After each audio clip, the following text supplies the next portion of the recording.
What is up, everybody? Welcome back to an all-new episode of the Pack a Day podcast. I'm your host, Andy Herman. You can follow me on Twitter at Andy Herman NFL. You can follow the podcast at Pack a Day Podcast. It is Wednesday. You know what that means. We are joined once again by the great Paul Bretl. You can find him on ESPN Lacrosse. You can find him on Twitter at Paul_Bretl. Paul, welcome back to the show. How the heck are you doing? I'm excellent, Andy. Always happy to be here talking Packers with you. Fun every single week. By the way, the feedback that we get on your shows is absolutely amazing. People love you, so we're glad that you are back every single week. And of course, if you're not checking out Paul's stuff over on ESPN Lacrosse, and even if you want to check out Colts stuff on the Colts Wire, it's worth it because Paul covers everything in an amazing way. But Paul, always love having you on. Let's start Packers Texans. Of course, Packers pick up a key win against Houston in a very hard-fought game. Both of these teams, you could tell out on the field, very much wanted this one. For two teams that are on opposite sides of the conference. There was things that were definitely a little chippy. We got some Stephon Diggs, Jair Alexander stuff. It was a really fun game, but I'll let you take it in any direction that you want to start. What were your key takeaways from this one? Yeah, I know we'll get into all these, but it felt like in each phase of the game, there was just this kind of one big thing for the Packers in this game. And I'll just kick things off on the defensive side of things with Jeff Hafley and just the game plan he put together. Last Thursday, when we were meeting with him, the other coordinators, you know, there always seems to be something when you're listening to Jeff Hafley that just jumps out to you. And one of the things that from last Thursday that I think was just on absolute full display during Sunday's game was the adaptability, the evolving playbook. Jeff Hafley said something to the effect of, this isn't a plug and play playbook. This isn't here's the playbook, memorize it, we're good to go. Like, it is always changing. It is always evolving. There are tons of variables in play where, yes, like any coordinator, he's going to have his core concepts, core principles that you lean on, that you build everything around, but how they go about it on a week-to-week basis, what's the opponent do? When they're, and when we're self-scouting, how will they attack us? How are we going to counter that? How are we going to try to get these different versatile players involved in the game plan? How are we going to disguise what we're doing? There's so many moving parts with Jeff Hafley that really on a week-to-week basis, what we're seeing from this defense, like, it's not the same. There's different variations, iterations of it each and every week. And the big thing this week was the blitzing. I apologize. I can't remember where I saw this, but I saw the Packers blitzed on 10 of the Texans' 15 third down attempts. And it's not just sending an extra linebacker. We saw Xavier McKinney come on the blitz. We saw two linebackers blitz. We saw Cooper and Wilson stunting while they're blitzing. We saw a linebacker blitz, and then one of the defensive linemen drop back to the middle of field. Like, we've talked about the illusion of complexity on the offensive side of the ball for Matt LaFleur, keeping defenses off balance, giving them different looks. We're seeing that on defense right now with Jeff Hafley. Like, he's disguising a lot of things. There's just a perfect marriage right now between what the defensive front's doing, what the back end's doing, how they work together, and it's making things really, really challenging for offenses. It's such a beautiful thing. We've just lacked any sort of like cohesive defense. It feels like for so long, and job not done. There's a long season to go, but it just feels so much different. And I remember his first press conference, and so much of the takeaways when Jeff Hafley first came in were more single high safety, and they're going to stop the run, and they're going to be penetrating, and this is going to be a perfect system for certain players, and maybe some more press man-to-man coverage on the outsides, and all of these little different buzz things. And they're all fun takeaways and kind of fun to go over and discuss. But man, the thing that stood out to me right away was this was not going to be just a one-size-fits-all defense. This was going to be a defense that they were going to build and have a game plan for every single week. And it was going to evolve, and it was going to change, and it was going to morph. And one week you could see one thing, and the next week you could see something entirely different. And he talked about on a couple different occasions in the offseason of how he wants to put players in positions to be successful based on their skill sets. And I think one of the things he talked about was even, hey, a lot of times we might play our defensive ends with their hand in the dirt, but if a player's really good standing up, why would I not have them standing up? Like, he just like very flexible and malleable based on everything. And he takes very clearly everything into consideration, the players and scheme that he's going against, the players that he has at his disposal, what those players do well, how to get his best players on the field. And man, Paul, if you would have told me at the beginning of the year that you were actually, we talked about it, I think on the sidelines when Keyshawn Nixon was on the outside, we're like, oh yeah, that must be like just cross training thing Yeah, in case exactly. there's some emergency situation. Like, yeah, I guess that makes sense that they could at least practice with that a little bit, but nowhere in my mind did it ever go to, Mm-hmm. yeah, Keyshawn will end up being the outside corner at some point, yet here we are and it's working really well. And it just is a testament to his malleability and adaptability and finding ways to be successful based on what he has at his disposal. And it is a joy to watch right now.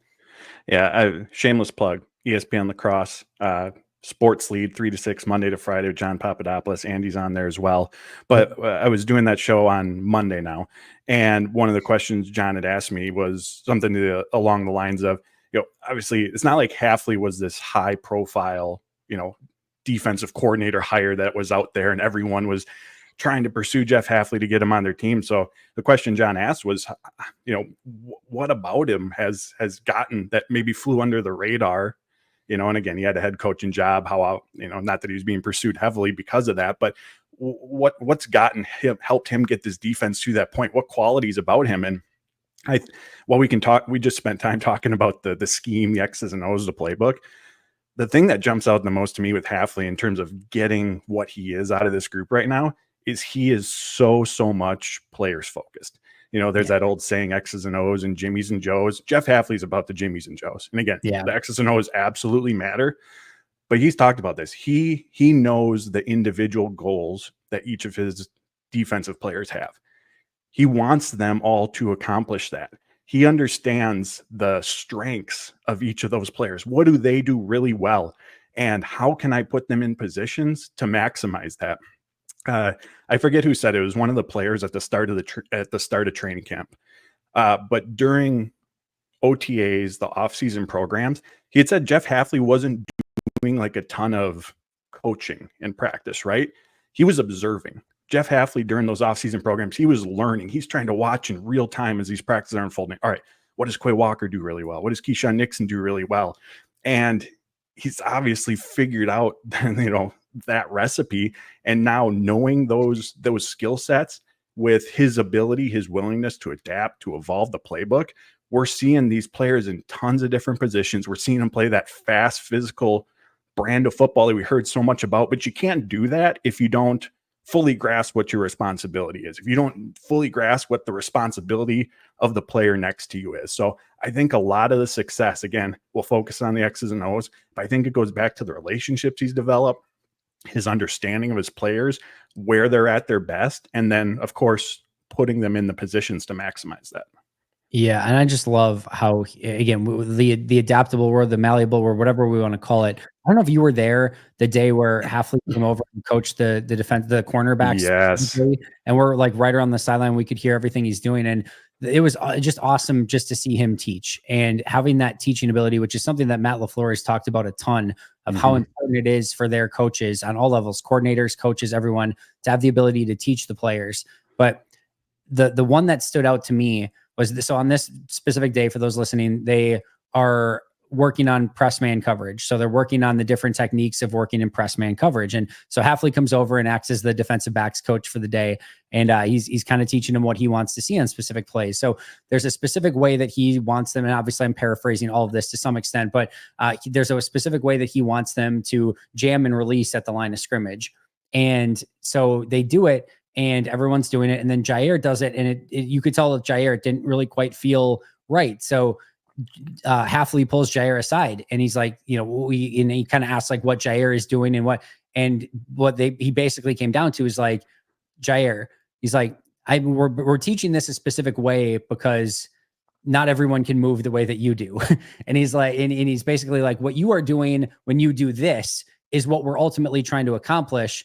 But like, we ultimately have to do it a slightly different way because not everyone can do it the way that you're doing it. He's like, you're getting to that final destination. You're doing it a completely different way, but you're getting to the destination that we want, quicker and better because you're you, basically, is what it kind of came down to. And not in a way that was throwing anyone else under the bus or what, but you could understand that, like, first of all, I love that Jair was wanting that extra, like, how do you want me to do this exactly? And was asking for that. But two, I love the fact that, again, Jeff Hafley didn't one size fits all this and say, well, we're going to teach this and everyone's got to do it the exact same way because this is the way that we're going to do it and yada, yada, yada. Like, no, it was like, you're doing this well already. And if I try to tweak something or tinker with it, you're probably actually going to be worse than what you're already doing. So we're not going to mess with what you're doing. And I loved the mindset that he had. I loved the teaching ability. And then you can tell all of this stuff plays out through the course of a game as he's adapting game plans. And we're seeing it in, the proof of it in the second half performances of this defense, where they're basically not like allowing points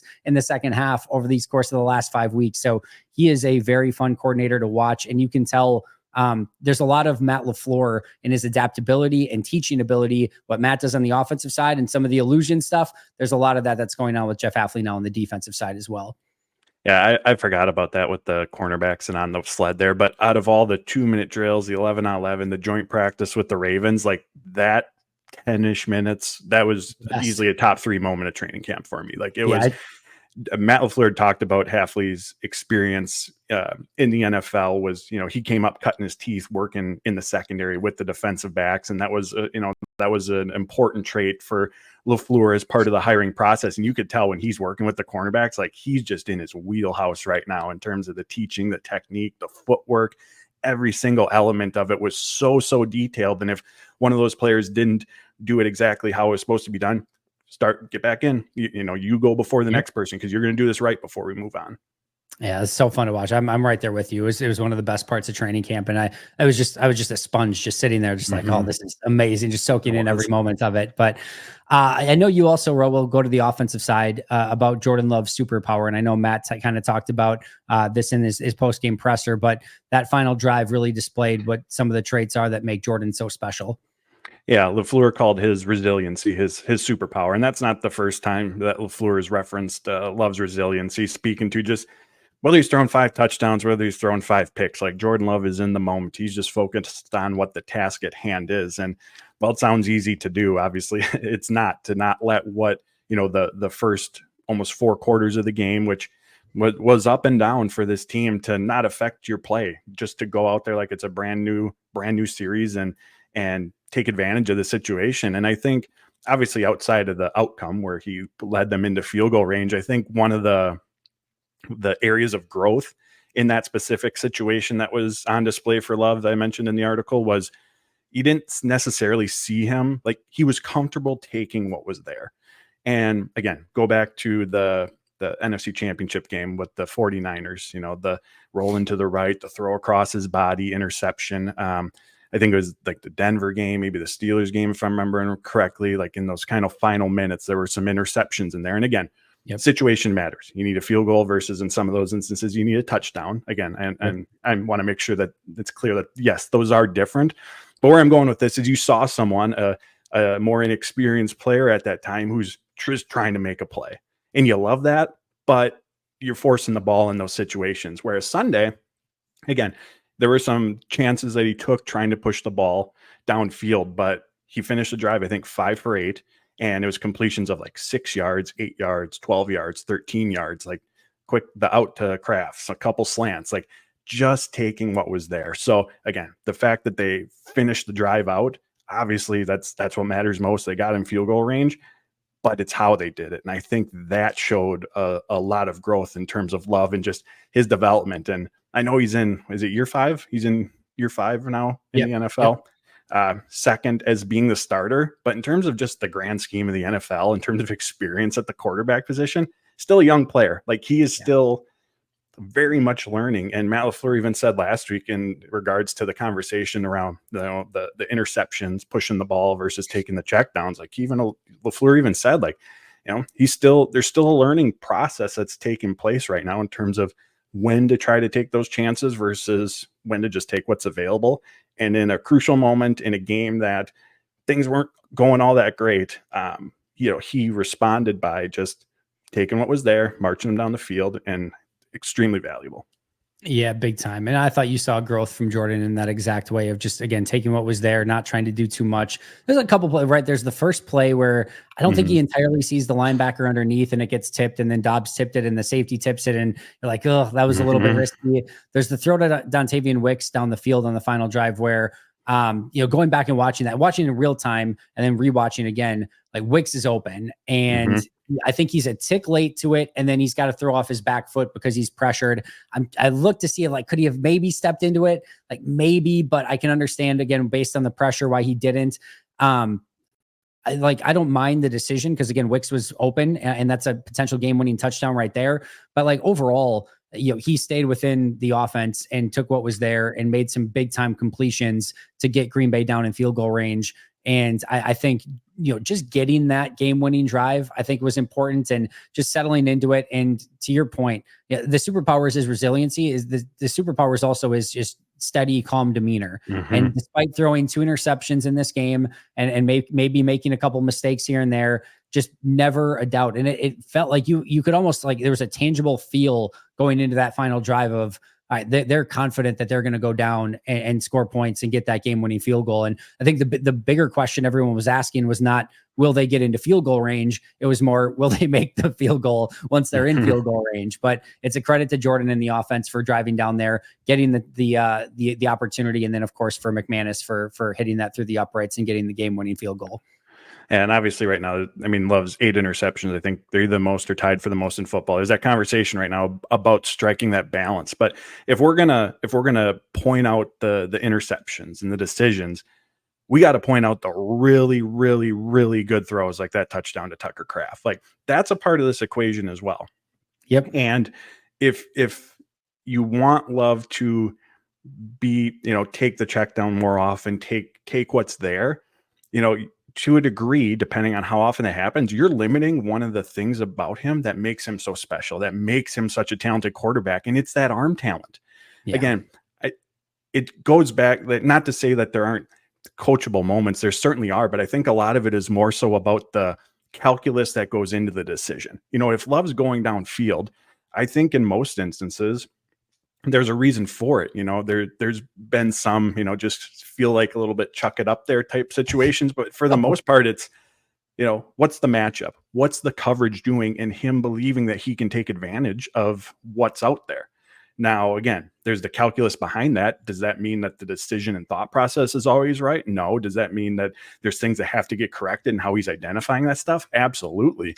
But if we're limiting his opportunities to do that and his freedom within the offense to do that, you're taking away just a dynamic element within this offense. And like we said, the arm talent, we all know it. We all see it, how special it is. Like to a degree, you're going to be limiting that.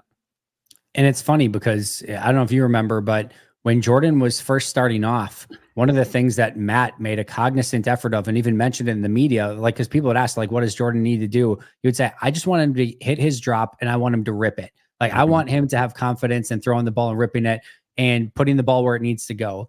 And this is that. Like, he is getting to his drop, he is ripping it, and he's putting it in a place far more often than not where his players have the opportunity to be successful. And yes, there probably are a few throws here and there that he needs to rein in. And I have full confidence in Tom Clements that he'll figure out that and get him on the right wavelength. And we saw it in spades at the end of last year, where he took great care of the football and made explosive plays. But I don't have a major issue right now. If you're going to get the big time high end plays and explosive opportunities because of what he's doing, I'm willing to live with a bad throw or a bad decision every now and again, because you're going to end up on the positive side of the ledger far more often than not. And it's not to say that, Matt LaFleur made it very clear. It's still job number one is to take care of the football. So you still got to figure out a way to do that. But you also have to figure out a way to be, willing and able to take chances when they're there for you. And Jordan is clearly willing and able to do that.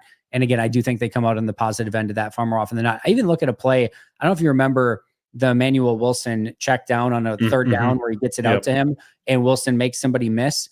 Yep. That play is a play where he's pressured and at the last second he gets it out and throws a backwards pass, by the way, which ends, could have theoretically been, a fumble or it goes out of bounds. Like we saw a play, a few weeks ago where he throws one that way and it goes out of bounds and there was like everyone is like, he panicked and he threw it that way and it looks there.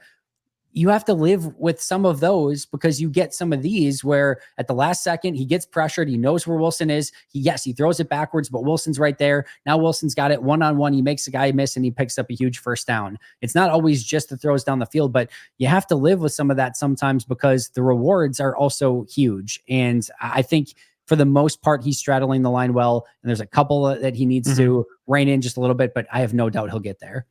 Yeah, and that play specifically, that is taking the check down. Like if you he went left to right across, nobody's there, so he took what was left at that point. Exactly. And it, I think naturally it's you watch the Packers, you focus on the Packers. That's whether good or bad. That's what you're emphasizing. Wow, look at that player. Wow, why didn't they do this better? But watching JT O'Sullivan's quarterback school going through Love's plays, he was giving out a ton of compliments to that Houston defense. Like they were awesome. They made things really, really difficult for Love, for Matt LaFleur. Like Matt LaFleur said after the game that Houston, they kicked their butts. They did an excellent job. And I think it was that first interception of the game. Like basically O'Sullivan breaks it down and he goes, you know what you do differently? Hindsight 2020, you call a different play, because Houston just defended it so well.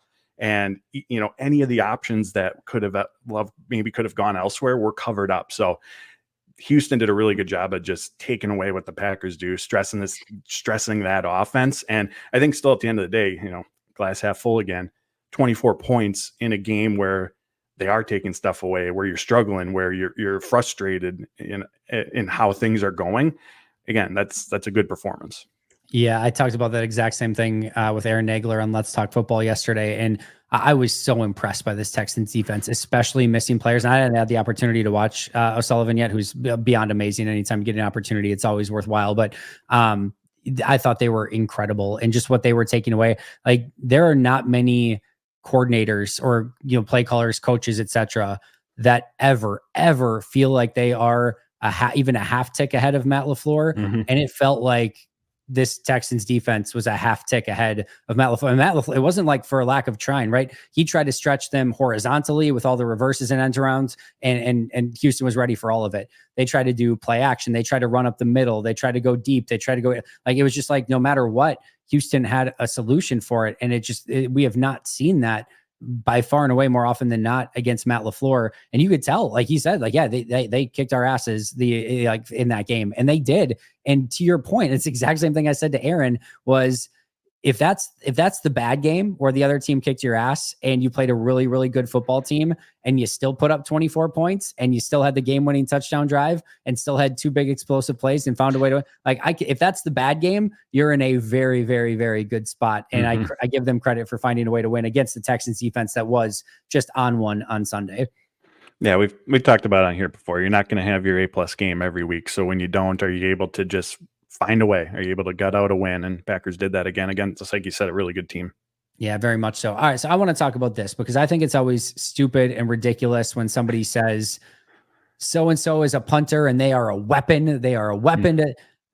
Daniel Whalen is a freaking weapon. Like he is a weapon out there on the field, and what he is doing to change field positions, it is a massive, massive game changer for this team. And it man, do you remember, Paul, the days where Green Bay didn't have a punter and it felt like you were just giving the ball back and they were going to get advantageous field position and you're just pulling your hair out? Like every time now he punts, it's like, I don't want to say there's an excitement because it's not that. I would rather have them be successful, but it's like he is going to kick the snot out of this ball and he is going to put them in a disadvantageous position. And it is, for as much of a punter can be fun to watch, it is fun to watch.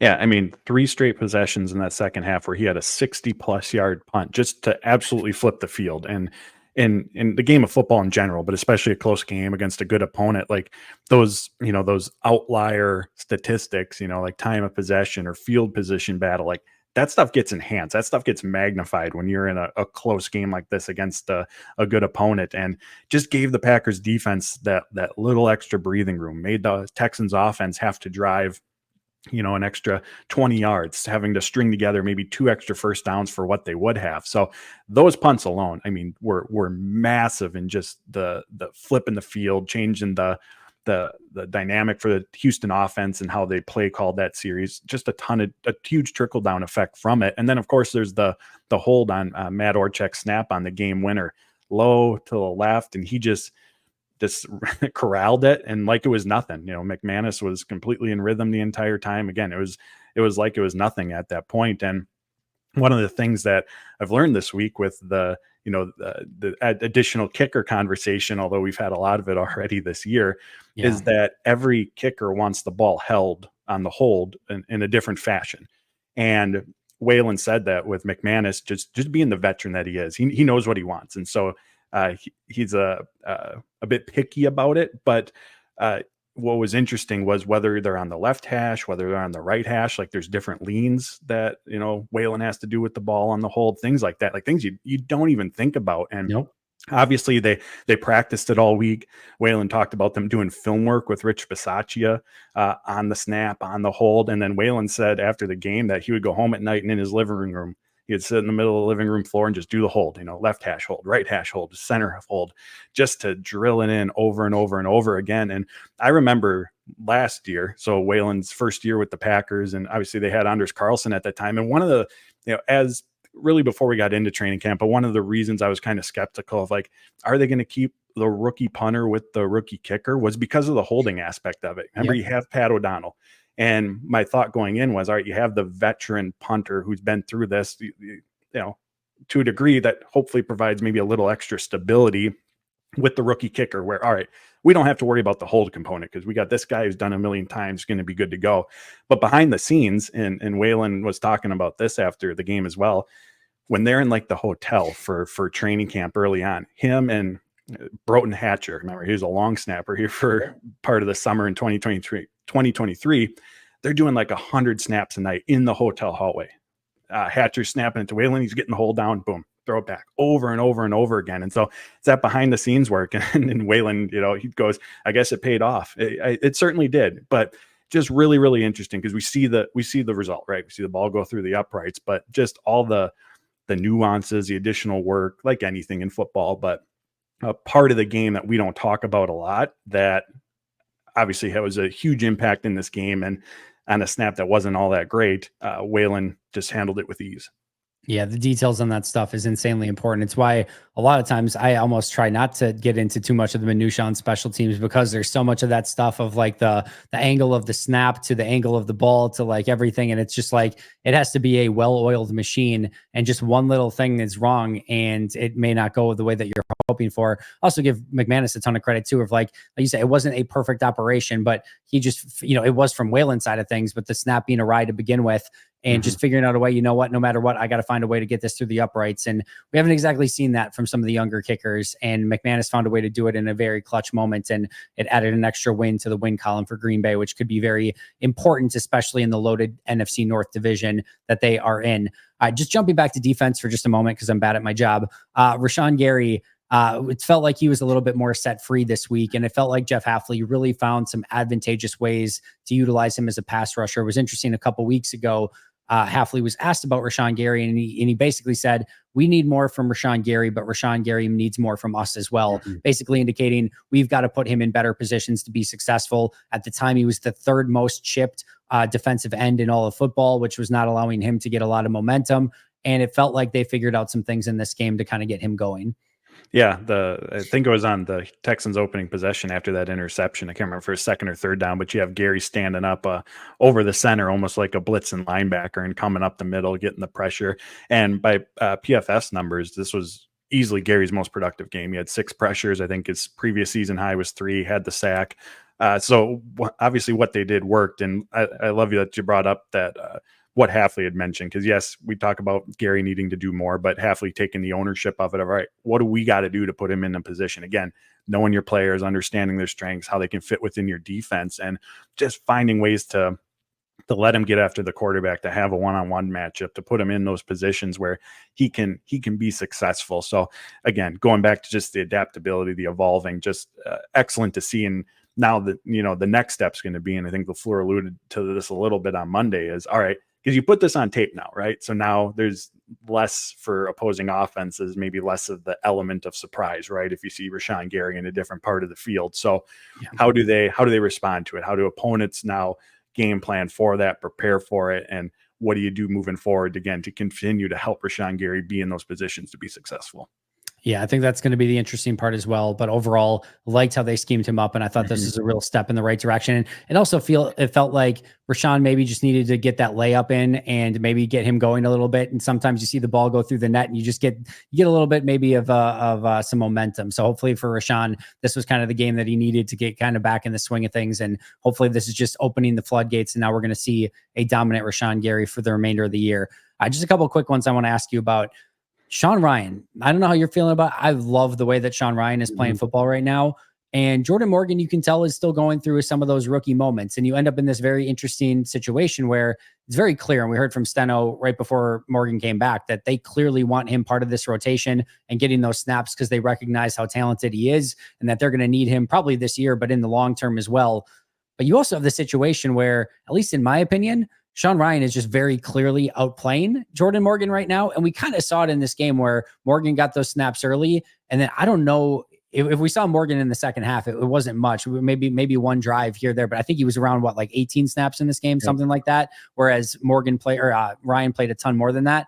I'm just very intrigued as to how they go about this because I was all for it. Like last year when they did Rasheed Walker and Yash Nyman, and it was clear that Walker won it and it was time to move forward with Rasheed Walker. And then on the other side, it was John Runyon Jr. and Sean Ryan, and you didn't really have a clear winner, and kind of keeping those guys rotating made a little bit more sense. But the competition's great, but when somebody kind of wins the competition, it does feel like, all right, now do you just go with that guy? But I'm curious your thoughts on where Green Bay goes from here at that rotating guard spot. I'm really, really torn as well because, again, you bring up Steno's comments, and it's not just recently, like throughout the summer, they've been incredibly high on Jordan Morgan, just the potential that he brings. And like Steno said, like if you're going to maximize that, you got to get him reps. You got to get him in-game reps. You got to get him that experience. But on the flip side, we've also heard Steno say that, when asked, if someone does emerge, like, we'll stop with the rotation or cut back significantly on it. So we've heard both sides of it. And now it feels like we're at that crossroads because, Ryan's taking advantage of it. The two games again, I think Tennessee and Minnesota games, I think were the ones that Steno referred to were his best in his career. Like the best was Tennessee, and then he one-upped himself in the Minnesota game. Took a step back after that, but he's progressing really, really well. And his strength was always in the run game as a blocker, but he's finding that consistency in pass protection. And going back to last year, you asked Stanovich about him, that kind of always circled back to that, to the pass protection consistency is where Ryan really needed to improve if he was going to be a steady starting guard in the NFL. And that's a part of his game where over the summer as well, we've seen those incremental improvements coming in. So as far as what to expect moving forward, I really don't know. I think they're still going to find a way to work Morgan into the equation again for all the reasons just mentioned, but I tend to think as long, you ride the hot hand too, right? And so I think this last week, like you said, it was like 45 snaps to 15. I wouldn't be surprised if it goes from, alternating rotations to, all right, Ryan, you get 2 or 3, and then Morgan, and then 2 or 3, to where it's still favoring Ryan, but you're still getting Morgan some of those opportunities. I'll just say this, and just throwing it out there for the sake of throwing it out there. You do have a bye week coming up. And Jordan Morgan's initial position and his position all throughout college was left tackle. I would argue that so far through the course of this season, Rasheed Walker has been the one that's been a little bit more underwhelming than maybe even Sean Ryan has been. Like I said, I think Sean Ryan's off to a really great start this season. So I don't know if Green Bay would do that. And I love Rasheed. I think I think he will settle in at some point this year. And we saw it at the end of last year. But I do wonder if, like, you kind of recognize, all right, Sean Ryan kind of won that one. Now Rasheed is struggling a little bit. Do we maybe push him? And again, we saw it last year when Rasheed Walker got pushed, because Walker started to struggle at the beginning of last year. Then they went to the rotation with Nyman. All of a sudden it was like Rasheed, like the light bulb went on. Like, all right, I got to step my game up. And he did. And he was great in the second half of last year. I wonder if maybe there could be something there, but either way, I'm with you. I do think they find a way to get Morgan on the field just to continue to get him those reps. But more than anything, it's a good problem to have. Like, there's a lot of those on the roster right now. And I'm very happy that Sean Ryan is playing the way that he's playing so far. Let's go. Oh, go ahead. I was just going to say really, really great development on his part. Yeah, big time, big time. Let's go to the defensive side just really quick again. I just want to talk about snaps still. Javon Bullard, only 29 snaps in this game, seemed very much more of a 4-3 base defense sort of thing, which is why his snaps were down, not necessarily getting displaced, other than the fact that it has been more obvious over the last couple of weeks that Evan Williams seems to kind of be the starting safety now, and they're not really taking him off the field, which I think is the right decision. But you do end up in a situation where Javon Bullard's still playing really good football, and they could only find 29 snaps. So another good problem to have, but that'll kind of be one that's worth keeping an eye on as well. Yeah, like you said, very much the game plan oriented dictating this one. And I mean, nothing that we've seen is going to suggest that Evan Williams and him are going to, find a way to split those free safety snaps. Like that looks like it is Evan Williams' job next to Xavier McKinney, which puts Bullard in the slot. And, just the nature of the beast by being a nickel cornerback, while most of an NFL team snaps are going to come in that alignment. Not all of them are. And so just game plan dependent, seems like for the time being anyways, we're going to see kind of an ebb and flow with Javon Bullard in his snaps, just depending when they're in nickel versus when they're in base. Because right now, while they have a ton of options in the secondary, that the depth that they have, it is starting to take shape in terms of what they're going to do. Keyshawn Nixon, like he's their boundary corner, even in base, and they're working in Eric Stokes a little bit, 5-10 snaps these last couple of games. Carrington Valentine's not seeing any defensive snaps. So I think what we're seeing in recent weeks, at least for the time being, because again, things can change, but at least for the time being, it's Williams, McKinney deep, Bullard in the slot, Jair and Nixon are your boundary corners. Yeah, I think it does. I think it primarily will stay that way. Although I will say, I don't put anything by Jeff Hafley. If he feels like there's a game where Javon Bullard is going to be better as a safety, and maybe they want that heat-seeking missile coming down a little bit more from the back end, I could see there's potentially being games where maybe Bullard does get a few more of the snaps next to Xavier McKinney. So again, that's the beautiful thing, kind of where we started, is the adaptability and the malleability of this defense. They can do anything at any moment, and if he feels that that's going to be best, it could be best. So I wouldn't entirely write it off that we could see Javon Bullard in some of those situations again at safety next to Xavier McKinney. All right, last but not least, quick thoughts. Packers, Jacksonville coming up this Sunday. Anything you're going to be kind of looking for in this one? I think it's one of those games where, the Packers, they're the better team in this matchup, and you just want to go out, you just want to see them go out there and play that way. Watch them go win a game by, 2 scores where it doesn't necessarily come down to the wire like it has in some of these recent games. So I think that's the big thing. Just you're the better team in this matchup on both sides of the ball. Go out and operate as such. And again, going back to some of the reoccurring issues this season, just no self-inflicted or limited self-inflicted mistakes, because obviously that was a big part of the Texans game, the turnovers, penalties as well. I think they were flagged 8 times in that one. So again, a clean performance. You're the better team. Go out and operate as such.